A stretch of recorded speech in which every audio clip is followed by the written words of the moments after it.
cellules par un réseau de vaisseaux sanguins qui atteint tout le corps humain. Le cœur est le centre du système cardiovasculaire, un organe musculaire avec 4 cavités.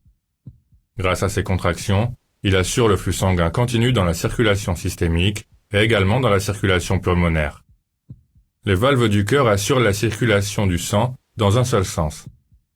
Ces mécanismes régulateurs et des influences neuro-hormonales permettent au cœur de s'adapter aux exigences variables du corps.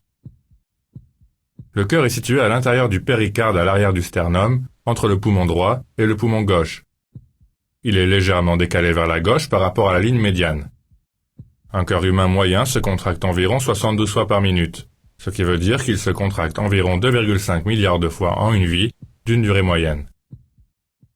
Du point de vue anatomique, le cœur contient 2 parties, un cœur gauche et un cœur droit. Tous les deux se divisent aussi en 2 parties, les oreillettes et les ventricules. Le cœur humain possède donc 4 cavités. Les oreillettes reçoivent le sang et le font passer dans les ventricules, alors que les ventricules pompent le sang hors du cœur dans les artères. Les oreillettes et les ventricules fonctionnent simultanément. Lorsque les oreillettes se contractent, les ventricules se relâchent et vice-versa. Les artères coronaires fournissent le sang riche en oxygène au cœur. L'approvisionnement du muscle cardiaque en oxygène et en nutriments est essentiel pour le bon fonctionnement du cœur.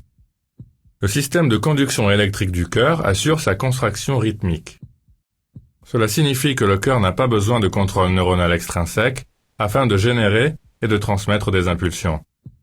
Cependant, il est relié au système nerveux central via son innervation extrinsèque. Certaines parties du cœur sont séparées par des valves, ce qui assure le flux sanguin dans un seul sens. L'oreillette gauche est séparée du ventricule gauche par la valve bicuspide ou mitrale. Elle a un rôle anti-retour grâce aux 2 feuillets qui se referment correctement. Quant à l'oreillette droite, elle est séparée du ventricule droit par la valve tricuspide, qui possède 3 feuillets. Les valves bicuspide et tricuspide, qui sont constituées de replis de l'endocarde, sont reliées aux muscles papillaires par les cordages tendineux. Lorsque les oreillettes se contractent, les valves s'ouvrent et le sang s'écoule vers les ventricules. Lorsque les oreillettes se relâchent et que les ventricules se contractent, les valves se referment et empêchent le reflux du sang vers l'oreillette. Il y a d'autres valves situées au niveau des orifices des artères majeures, l'aorte et l'artère pulmonaire. Celles-ci s'appellent les valves semilunaires. Lorsque les ventricules se relâchent, les feuillets des valves semilunaires se remplissent de sang venant des grosses artères, leurs bords se touchent et les valves semilunaires se referment, empêchant le reflux de sang vers les ventricules.